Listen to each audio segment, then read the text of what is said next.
শোনো না গো, আমাদের পশিডারি চ্যানেলটা সাবস্ক্রাইব করে পাশে থাকা বেল আইকনটি বাজিয়ে দিও প্লিজ। আর গল্পটি ভালো লাগলে অবশ্যই লাইক কমেন্ট শেয়ার করে দিও।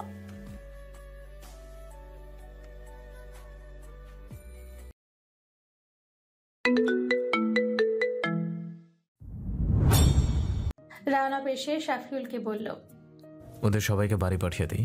মা বাড়িতে নিশ্চয়ই টেনশন করছে। তুই থাক শুধু, পুলিশ তদন্ত করছে। আমি এদিকটা দেখছি, তুই ওই দিকটা থাক। পুলিশ তদন্ত করে কি জানতে পেরেছে? পুলিশ ধারণা করছে ছিনতাই কেস। শুধু ছিনতাইয়ের কেস হলে এতটা জঘন্যভাবে কেউ কাউকে মারবে?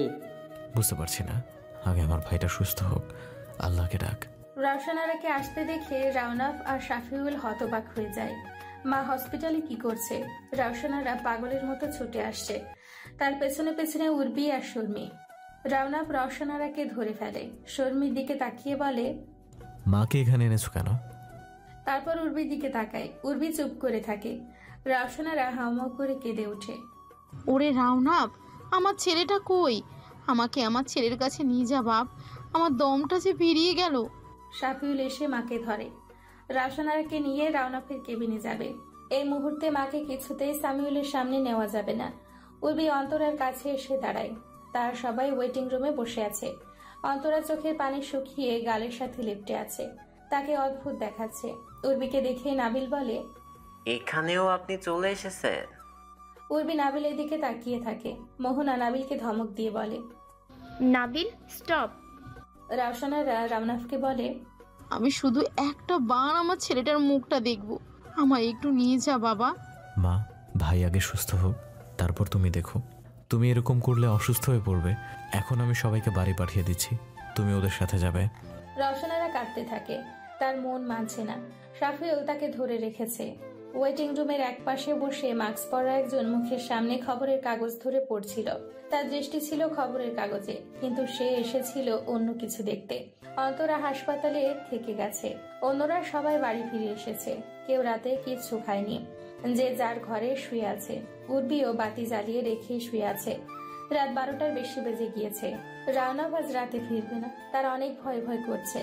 কোনো এক অজানা কারণে মনটা বিক্ষিপ্ত হয়ে আছে।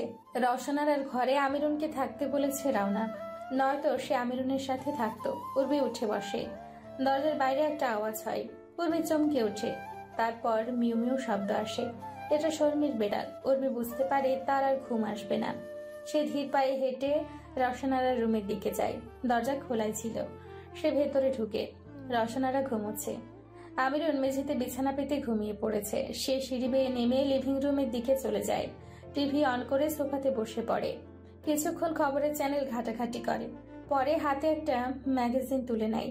উর্বি বুঝতেই পারেনি সে এভাবেই সোফাতে ঘুমিয়ে যাবে। রাত তখন 3:23। সজীব রুমে ঢুকতে সজীবের গালে সজোরে উচ্ছ্বাস একটা চড় বসিয়ে দেয়। সজীব এই চড়ের জন্য প্রস্তুত ছিল না। সে মাটিতে পড়ে যায়। উচ্ছ্বাস ওর শার্টের কলার ধরে উপরে উঠায়, চেঁচিয়ে বলে, কি বলি? এখনো বেঁচে আছে? তোদের না বলেছিলাম পুরোপুরি খতম না করে জায়গা থেকে নড়বি না? ভাই, বস্তির লোকজন চলে আসছিল, তাই আমরা।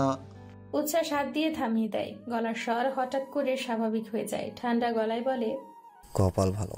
সজীবের কপাল থেকে ঘাম ঝরছে। সে নিশ্চিত উচ্ছ্বাসকে সে এখন যে কথাটি বলতে যাবে তা শুনলে উচ্ছ্বাস তাকে মেরেই ফেলবে। তবুও সজীব ওকে সাহস জমা করে। অন্যদের কাছ থেকে জানার থেকে সজীব নিজেই বলবে। সে উচ্ছ্বাসকে ডাকে, ভাই। উচ্ছ্বাস অগ্নি দৃষ্টিতে তার দিকে তাকায়। এখনো তুই দাঁড়িয়ে আছিস? যা আমার চোখের সামনে থেকে। ভাই, একটা বিরাট গন্ডগোল হয়ে গেছে।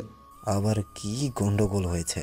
উচ্ছ্বাস ধমকে ওঠে, ভাই, আজ যাকে আমরা মারলাম তার সাথে উর্বির বিয়ে হয়নি। উর্বির বিয়ে হয়েছে তার বরফের সাথে। Doctor Rana Karim Khan, city medical care হসপিটালের একজন চেয়ারম্যান। কথাগুলো এক নাগাড়ে বলে সজীব। উচ্ছ্বাস সজীবের দিকে তাকিয়ে থাকে। সজীব উচ্ছ্বাসের চোখ দেখে মনের কথা পড়তে পারছে না। এত বড় ভুলের জন্য উচ্ছ্বাস তাকে কি করবে? রাওনাফ ঘুমন্ত উর্বির দিকে তাকিয়ে আছে। সে বুঝতে পারছে না উর্বি এভাবে সোফাতে কেন ঘুমোচ্ছে। টিভি অন করাই আছে। রাওনাফ টিভি অফ করে দেয়। উর্বিকে দেখে মনে হচ্ছে গভীর ঘুমে আচ্ছন্ন। রাওনাফ খানিকটা ইতস্তত ভঙ্গিতে উর্বিকে ডাকে। উর্বি ঘুমিয়েই আছে। রাওনাফ আর একটু জোরে ডাক দেয়, উর্বি।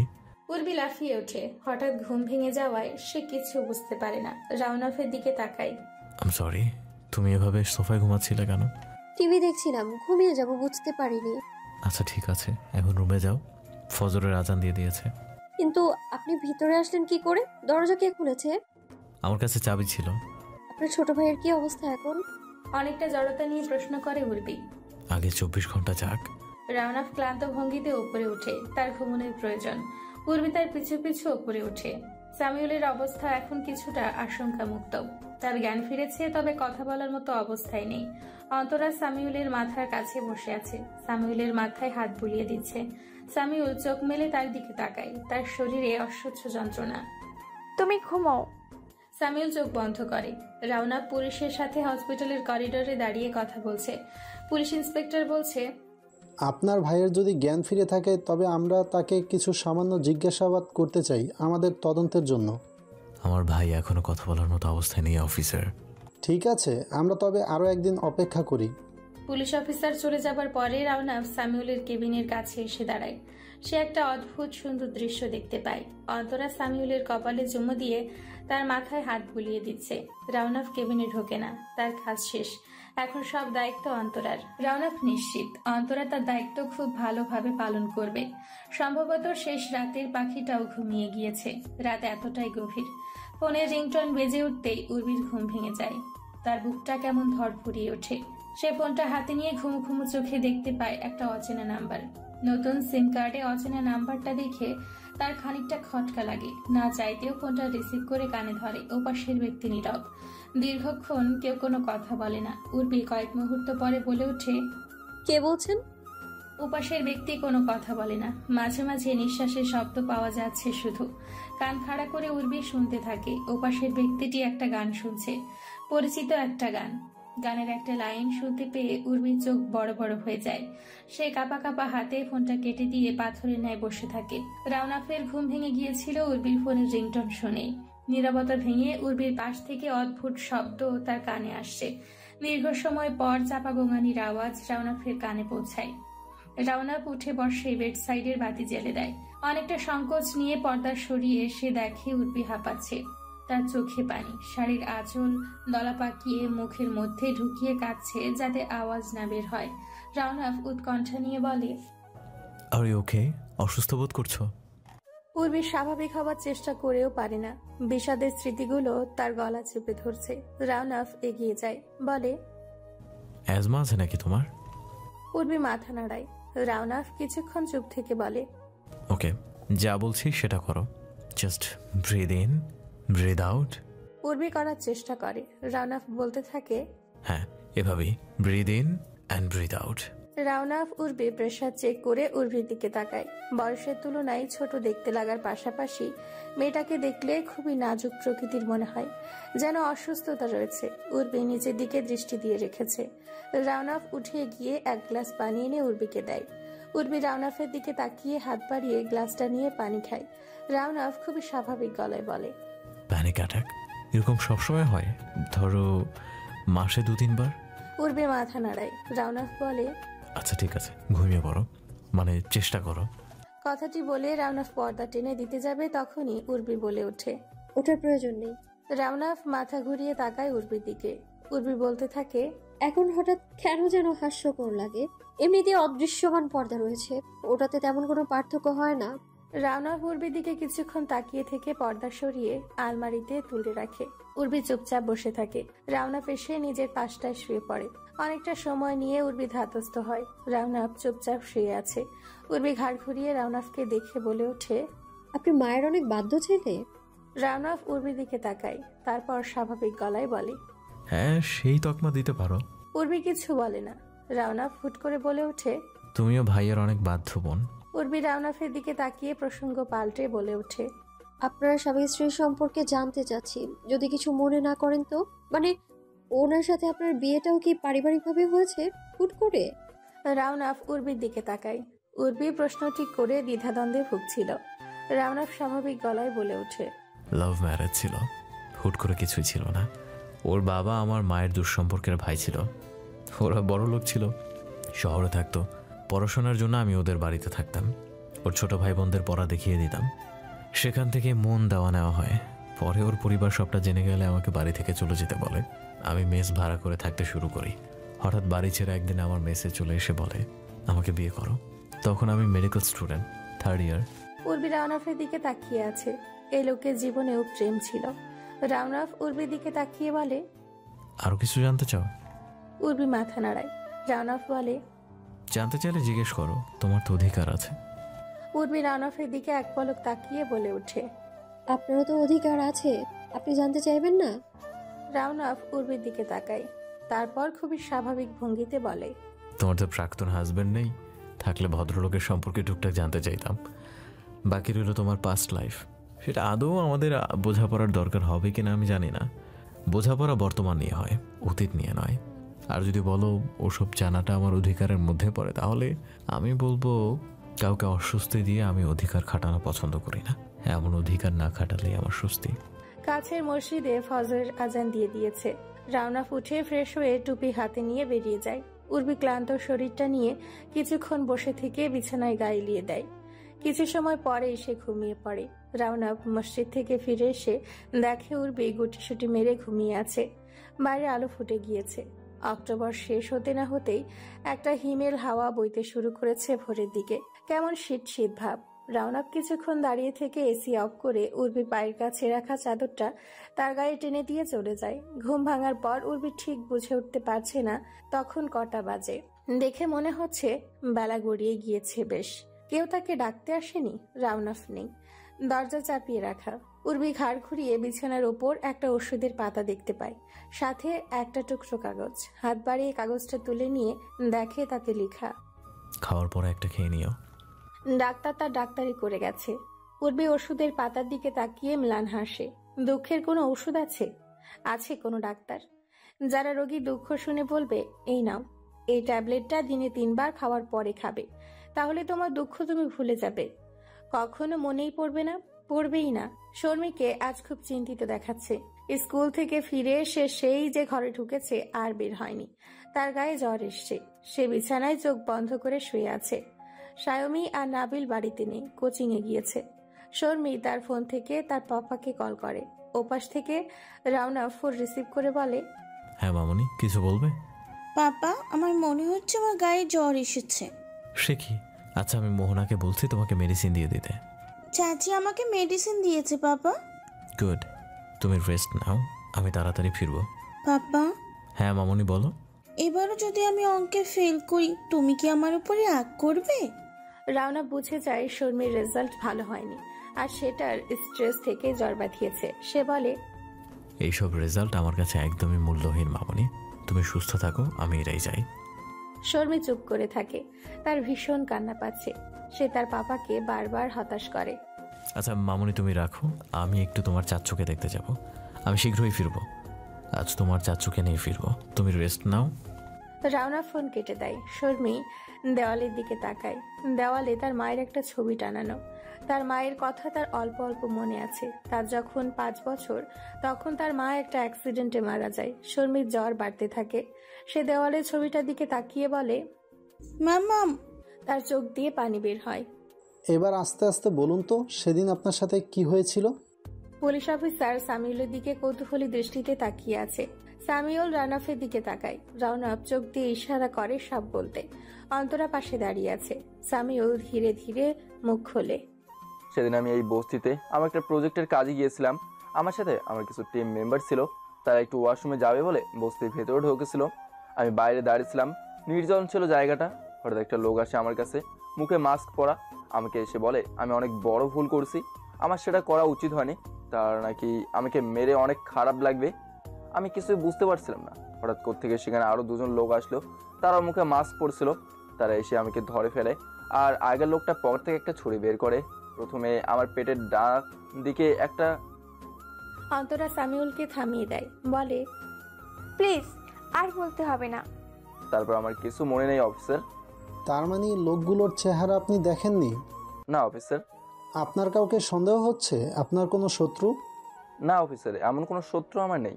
পুলিশের অফিসারের কপাল কুঁচকে যায়। কোনো তথ্য পাওয়া গেল না যেটা তাকে আসামি ধরতে সাহায্য করবে। যাই হোক, কি আর করার। বস্তির কয়েকজনের থেকে জানতে পারি আসামিরা 3 জন তাদের দেখে একটা মোটরসাইকেলে উঠে পালিয়ে যান।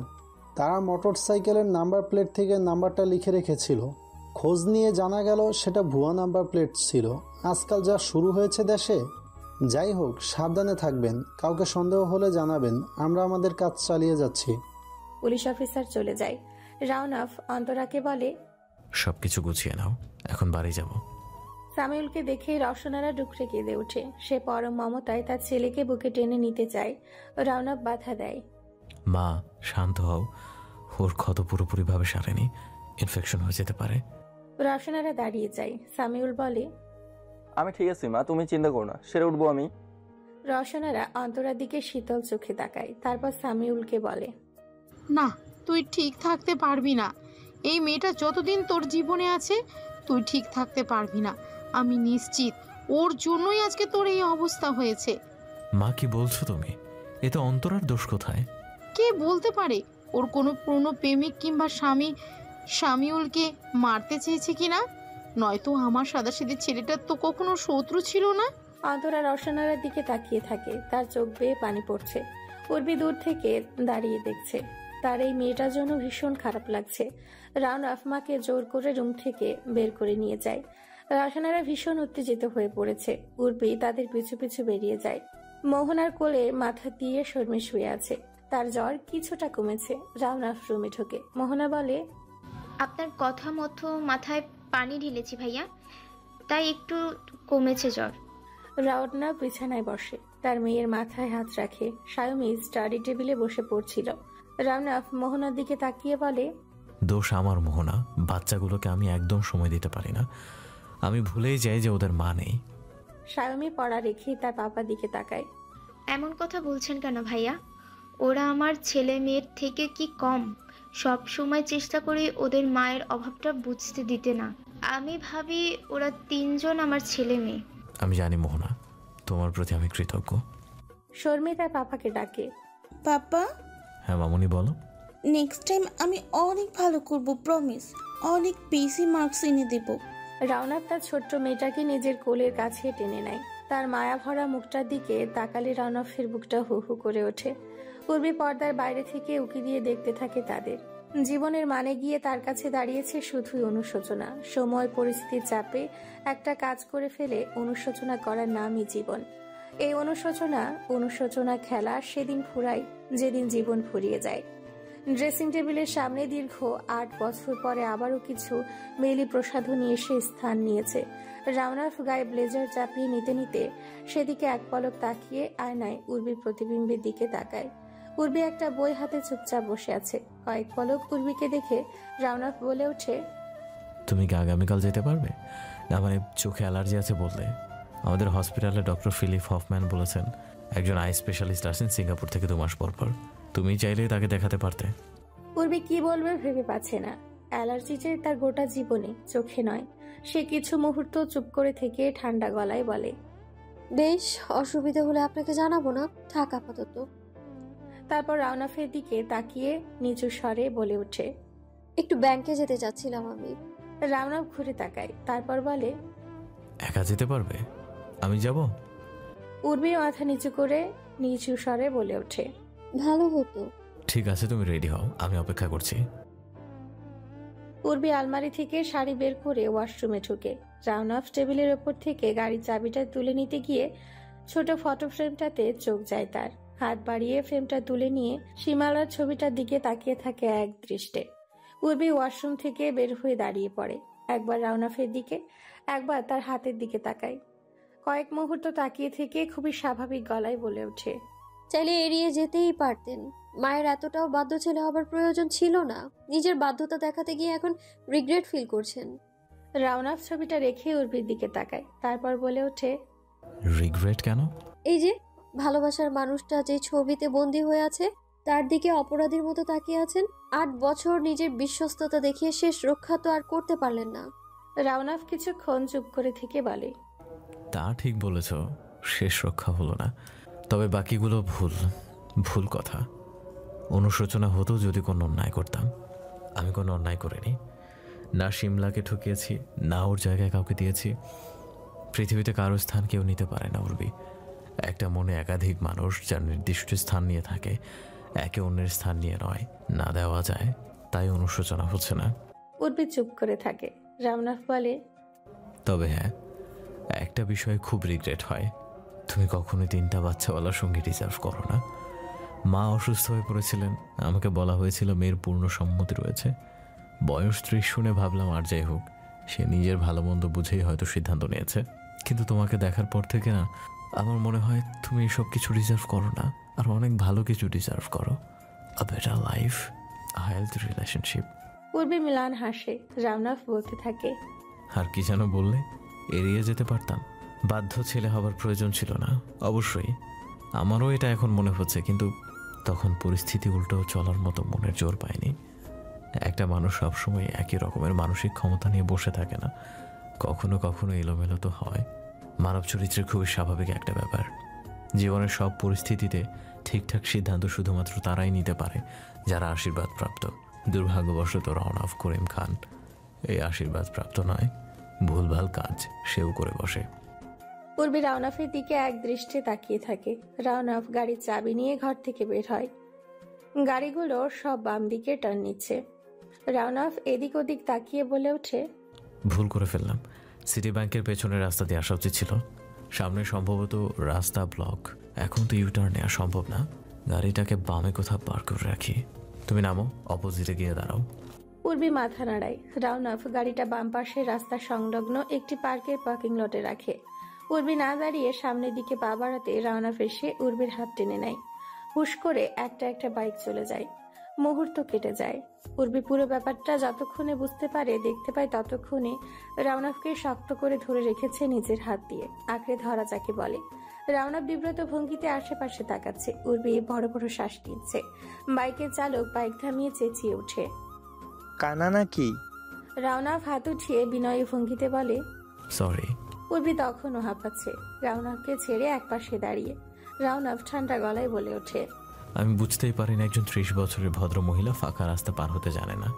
উর্বি কিছু বলে না, হাঁপাতে থাকে। রাওনাফ বলে, কাম ডাউন, কিছুই হয়নি। আমি ভয় পাই, আমি মরতে ভীষণ ভয় পাই। হাঁপাতে হাঁপাতে বলে উর্বি। সবাই পায়, আমিও পাই। উর্বি চোখ তুলে রাওনাফের দিকে তাকায়। চলো, তোমাকে রাস্তা পার হওয়া শিখিয়ে দিচ্ছি। এটা তোমাদের মফস্বল নয়, এখানের লাইফস্টাইল অন্যরকম। মেয়েরা শাড়ি বোরখা পরে কিভাবে লাফিয়ে লাফিয়ে বাসে উঠে জার্নি করে রাস্তা পার হয় দেখলে তুমি অবাক হয়ে যাবে। রাস্তা পার হওয়া খুবই চ্যালেঞ্জিং একটা ব্যাপার। রাজধানীর রাস্তা আর মফস্বলের রাস্তা এক নয়, এসো শিখিয়ে দিচ্ছি। কথাগুলো উর্বির দিকে তাকিয়ে বলতে বলতে রাওনাফ সামনে পা বাড়াতেই উর্বি রাওনাফের হাত টেনে ধরে। হুশ করে একটা লেগুনা গাড়ি চলে যায়। রাওনাফ চোখ বড় বড় করে তাকিয়ে আছে। উর্বি ঠান্ডা গলায় বলে ওঠে, আগে নিজের রাস্তা পার হতে শেখেন। রাওনাফ লজ্জিত ভঙ্গিতে হাসে। উর্বি মাথা নিচু করে ডান দিক বাম দিকে দেখে সামনে এগিয়ে যেতে থাকে। রাওনাফ তাকে অনুসরণ করে। এভাবে নিজেকে পণ্ডিত জাহির করতে গিয়ে লজ্জা পাবে সে বুঝে উঠতে পারেনি। বেলকুনিতে চেয়ার পেতে চুপচাপ বসে আছে উচ্ছ্বাস। তার হাতে তার গিটার। ধূসর রঙের টি শার্টের উপরে একটা ব্ল্যাক শার্ট পরে আছে, হাতা ফোল্ড করে রাখা। সজীবে সে দরজার কাছাকাছি দাঁড়ায়। উচ্ছ্বাস তার দিকে না তাকিয়ে বলে ওঠে, উর্বির কোনো খবর থাকলে বলবি। স্বামীর সাথে বেরিয়েছে। কি করছিল? হাসছিল? খুব আহ্লাদ করেছিল বেয়াদবটা। অতটা দেখিনি, একজনের দেখতে পেয়েছি। গাড়িতে শুধু ও আর ওর স্বামী ছিল। উচ্ছ্বাস চুপ হয়ে যায়। সজীবকে ঠান্ডা গলায় বলে, যা। সজীব চলে যায়। উচ্ছ্বাস বিড়বিড় করে বলে ওঠে, লোভী মেয়ে মানুষ যত সব। নভেম্বর মাসের শুরু। এখনই বেশ শীত পড়তে শুরু করেছে। উর্বি সন্ধে থেকে গা শিরশির করছে শীতে। গায়ে একটা পাতলা চাদর জড়িয়ে রেখেছে। হাতে তার একটা বই। এই বইটা হাতে নিয়ে উর্বি 2 দিন ধরে বসে থাকে, অথচ একটা পাতাও পড়া হয়ে ওঠে না। কিছুক্ষণ ওভাবে বসে থেকে উর্বি উঠে গিয়ে জানালা বন্ধ করে দেয়। আমিরুন ঘরে এসে উর্বিকে ডাকে, ভাবি আপনারে আম্মা ডাকতাছে, বড় আপা ভিডিও কল দিছে, আপনার লগে কথা কইব। উর্বি বিছানা থেকে বইটা নিয়ে টেবিলের উপর সাজিয়ে রেখে আমিরুনের সাথে সেদিকে চলে যায়। রওশনারার মুখ হাসি হাসি। সে উর্বির দিকে ফোনটা এগিয়ে দিয়েই বলে, তোমার বড় ননদ আর নন্দায়ও আছে, কিন্তু সালাম দিও। উর্বি সালাম দেয়। ওপাশ থেকে আজমেরির স্বামী হাফিজুর রহমান সালামের উত্তর দেয়, ওয়ালাইকুম আসসালাম। ভাবি ভালো আছেন? আমাকে চিনতে পেরেছেন? উর্বি বিব্রত হয় এত বড় একজন লোকের মুখে ভাবি ডাক শুনে। সে বলে, জি ভাইয়া। হাফিজুর রহমানের মুখ হাসি হাসি। সে বলে, কি যে বলি ভাবি, সরকারের চাকর আমি, করি সরকারি চাকুরি। ছুটিটা তো আর মন মর্জি মতো পাই না, বিয়েতে যেতে পারিনি।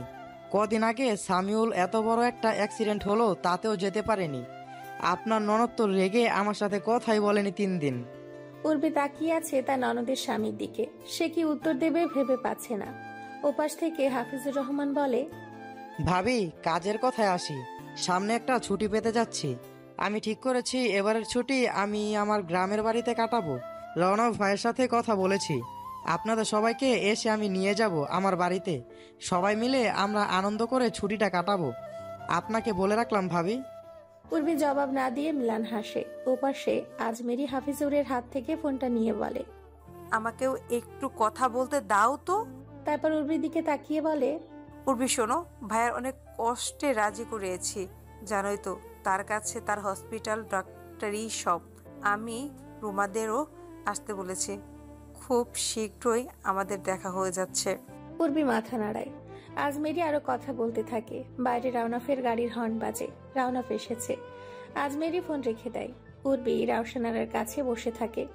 মোহনাও সেখানে আছে। আমিরুনও রয়েছে। রাউনাফ দোতলায় উঠে রুমে না গিয়ে উঁচু গলায় আমিরুনকে ডাকে, আমিরুন, একটু কফি দিয়ে যা তো আমায়। রাউসানারা উর্বিকে বলে, বৌমা যাও, এভাবে বসে আছো কেন? স্বামী বাইরে থেকে ফিরলে তাকে তার প্রয়োজনীয় জিনিসপত্র এগিয়ে দেওয়াটা স্ত্রীর কর্তব্য। আশা করি আমার বারবার তোমাকে বলে দিতে হবে না। উর্বি চলে যায়। মোহনা তার শাশুড়িকে বলে, মা, এভাবে কাজ হবে? রাউসানারা হাসে, বলে, আমার শাশুড়ির কাছে একটা কথা শুনেছিলাম, মেজো বৌমা, দেখলে মায়া, না দেখলে ছায়া।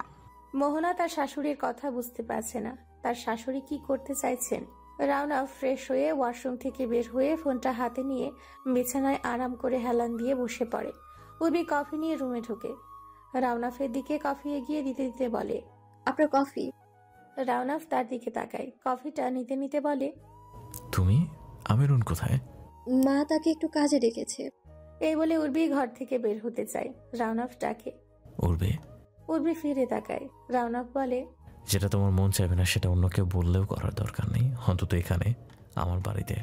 উর্বি রাউনাফের দিকে তাকিয়ে থাকে। তারপর ঠান্ডা গলায় বলে, আপনার এটা কেন মনে হয় সবাই শুধু আমাকে সব সময় জোর করে সবকিছু চাপিয়ে দেয়? রাউনাফ কফির কাপে চুমুক দিয়ে বলে, এমনটা মিন করিনি। রাউনাফ তার ফোনের দিকে মনোযোগ দেয়। উর্বির দিকে তাকিয়ে বলে, এই যে এই আইডিটা তোমার? মৃদুলা উর্বি? হ্যাঁ। তোমার ভালো না মৃদুলা? হ্যাঁ, কেন? কবুল বলার সময় খেয়াল করেনি? কাজে বলেনি? ঠান্ডা গলায় বলে উর্বি। রাউনাফ থতমত খেয়ে যায়। তার ফোনটা পাশে রেখে বলে, আজমেরির স্বামী ফোন করেছিল, তোমাকেও বোধহয় বলেছে নেক্সট উইক আমাদের সবাইকে নিতে আসবে। তোমার যদি ইচ্ছে না থাকে যাওয়ার, আমায় খোলাখুলি বলতে পারো। আমার যাওয়ার ইচ্ছে নেই আপনাকে কে বললো? না হতে পারে না, ইচ্ছে নাই থাকতে পারে। উর্বি রাউনাফের দিকে তাকিয়ে বলে, আমি যেতে চাই, আমার কোনো অসুবিধা নেই। শর্মি মনে মনে ভাবছে তার যদি বড় কোনো অসুখ হতো তাহলে তো আর স্কুলে যাওয়া লাগবে না। আমিরুন এসে শর্মির পেছনে দাঁড়িয়ে আছে। আম্মু, কিছু খাইবা না? স্কুলের সময় হয়ে গেছে তো। না খালামণি, কিছু খেতে ইচ্ছা করছে না। আমিরুন দাঁড়িয়ে থাকে, বলে, টিফিন বক্স বইরা দিয়া দিমু? দিতে পারো। শর্মি তার ব্যাগ গোছাতে থাকে। সায়মী নাবিল স্কুলে গেছে। বাড়িতে আছে শুধু তার দাদু, উর্বি আর আমিরুন। অন্যরা সবাই বেরিয়েছে। স্কুল ড্রেস গায়ে চাপিয়ে শর্মি তার পাপাকে ফোন করে। হ্যালো পাপা, তুমি কখন আসবে? আমার তো আস্তে আস্তে 12টা বেজে যাবে মামুনি। কেন? কেন মানে তুমি ভুলে গিয়েছো আজ আমাদের স্কুলের প্যারেন্টস টিচার মিটিং? ওহো মামুনি, আমি একেবারে ভুলেই বসে আছি। আচ্ছা সরি। মোহনা বাড়িতে নেই? ওকে নিয়ে যাও। বাড়িতে কেউ নেই বাবা, সবাই বেরিয়েছে, সবার কাজ আছে। ঠিক আছে, আমি তোমার ক্লাস টিচারের সাথে কথা বলছি, তুমি স্কুলে যাও। হ্যাঁ লাগবে না, তুমি থাকো তোমার কাজ নিয়ে। শর্মির রেগে ফোনটা রেখে দেয়। আজ তাকে তার ক্লাস টিচার অনেক কথা শোনাবে। শর্মির খুব কান্না পাচ্ছে।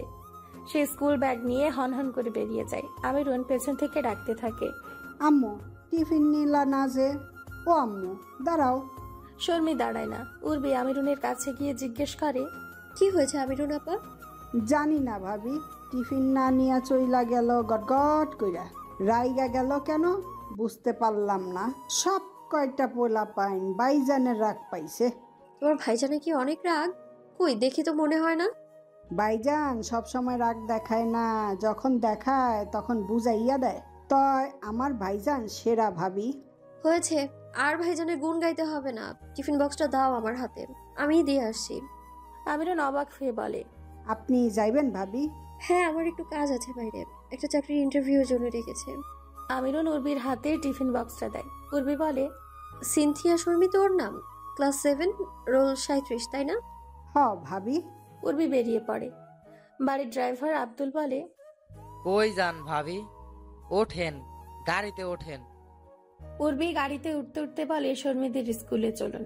স্কুল টিচার ওয়াহিদুজ্জামান উর্বিকে বসতে বলে নিজেও একটা চেয়ারে বসলেন। শর্মি দাঁড়িয়ে আছে, তার ভীষণ রাগ হচ্ছে। এই মহিলা এখানে কি করছে? কত বড় সাহস! আপনি শর্মির কি হন? উর্বি খুব বিব্রত বোধ করতে থাকে। সে শুধু চেয়েছিল শর্মির হাতে টিফিন বক্সটা দিয়েই বেরিয়ে যাবে, কিন্তু ওয়াহিদুজ্জামান তাকে দেখেই এগিয়ে আসে। উর্বি আমতা আমতা করে বলে, আমি শর্মির বাড়ির লোক। বাড়ির লোক বুঝলাম, কিন্তু আপনাকে কখনোই দেখিনি। সম্পর্কে কি হন? কাজিন? শর্মির কান গরম হয়ে যায় লজ্জায়। তার পেছনে দাঁড়ানো তার বন্ধুরা উচ্চ স্বরে হেসে ফেলে। ওয়াহিদুজ্জামান তাদের দিকে রাগী চোখে তাকায়। তারা দমে যায়। শর্মির ইচ্ছে করছে এখান থেকে পালিয়ে যেতে। উর্বি ঠান্ডা গলায় বলে, আমি ডক্টর রাওনাফ করিম খানের ওয়াইফ। ওয়াহিদুজ্জামান অবাক হয়ে কিছুক্ষণ তাকিয়ে থাকে, তারপর বলে, ও আই সি, আমি এরকমটা শুনেছি। আপনি ডক্টর খানের ওয়াইফ। যাই হোক, বাড়ির লোকই তো। আপনাকে বলি, শর্মির প্রতি আপনাদের বাড়ির থেকে আরেকটু খেয়াল দিতে হবে। আমি মানছি ডক্টর খান বিজি মানুষ, বাট শাইমির আর নাবিলকে নিয়ে আমার কখনো অভিযোগ করতে হয়নি কোনো ব্যাপারে। আপনি প্লিজ দেখবেন। আচ্ছা, উত্তর দেয় উর্বি। ডক্টর খানকে আমার সালাম দিবেন। সময় পেলে যাব আপনাদের বাড়ি চা খেতে। হাসতে হাসতে বলে ওয়াহিদুজ্জামান। উর্বি মুচকি হেসে বেরিয়ে যায়। দরজার কাছে শর্মি দাঁড়িয়ে কটমট চোখে উর্বির দিকে তাকিয়ে আছে। খাবার টেবিলে সবাই খেতে বসেছে। শায়মি শর্মি চুপচাপ খাচ্ছে। রাওনা শুধু সালাদ খাচ্ছে। রওশনারা উর্বিকে খেতে বসার জন্য জোরাজোরি করছেন। উর্বি খাবার পরিবেশন করছিল। নাবিলের প্লেটে মাংস তুলে দিতে যাবে, অমনি নাবিল বলে, আমি নিয়ে যেতে পারবো। উর্বি থেমে যায়। আপনাকে যেন আমাদের 3 ভাই বোনের কোনো ব্যাপারে আগ বাড়িয়ে ঢুকে পড়তে না দেখি। শর্মির স্কুলে যাওয়ার সাহস কিভাবে হয় আপনার?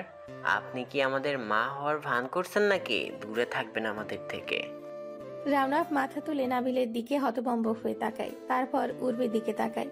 উর্বি খুবই শান্তভাবে বলে, আচ্ছা। রাওনাফ ছেলেকে কিছুই বলে না, শুধু তার দিকে তাকিয়ে থাকে অপলক। তারপর মাথা ঘুরিয়ে রওশনারার দিকে তাকায়। রওশনারা খাওয়া বন্ধ করে চুপচাপ বসে আছে। নাবিল কিচ্ছু বলে না, আর এমন ভাবে খেতে থাকে যেন কিচ্ছু হয়নি, সে কিচ্ছু করেইনি। উর্বি খাবার টেবিল ছেড়ে রুমে চলে যায়। রওশনারা ডাকে, ও বৌমা, না কি কোথায় যাচ্ছ? উর্বি দাঁড়ায় না। শর্মি আর শায়মি দুজন দুজনের দিকে তাকিয়ে থাকে। রাওনাফ চুপচাপ উঠে পড়ে। শর্মি তার দাদুকে বলে, দাদু, উনি কি খাবে না? না বোধ হয়, তোমার ভাইয়া যা করেছে। রওশনারা আর চোখে নাবিলের দিকে তাকায়। নাবিল খেতে থাকে। শর্মির ভীষণ খারাপ লাগছে। কেন যে সে ভাইয়াকে বলতে গেল স্কুলের কথা, তার জন্য একজন মানুষ না খেয়ে থাকবে? ক্লান্ত ভঙ্গিতে রাওনাফ হেঁটে ঘরের দিকে যায়। এই সবকিছু তার জন্য হচ্ছে। ঘরের দরজা চাপিয়ে রাখা। দরজা ঠেলে ভেতরে ঢুকে সে চমকে ওঠে। উর্বি মেঝেতে পড়ে আছে। রাওনাফ কয়েক মুহূর্ত থ মেরে দাঁড়িয়ে থেকে ছুটে যায় সেদিকে। হাঁটু গেড়ে মেঝেতে বসে ডাকতে থাকে, উর্বি, উর্বি। উর্বি কোনো সাড়া দেয় না। রাওনাফ জড়তা নিয়ে উর্বির মুখটা ঘুরিয়ে দ্বিতীয়বারের মতো চমকে ওঠে। মুখ থেকে ফেনা বের হচ্ছে। ইয়া আল্লাহ, এসব কি? উর্বি, তুমি শুনতে পাচ্ছ? উর্বি। রাওনাফ উঁচু গলায় ডাকতে থাকে।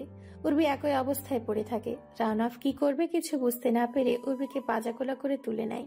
বিছানায় শুয়ে দিয়ে মাথার কাছে বসে উর্বির পালস চেক করে, চোখ দেখে এবং ডাকতে থাকে, উর্বি, উর্বি।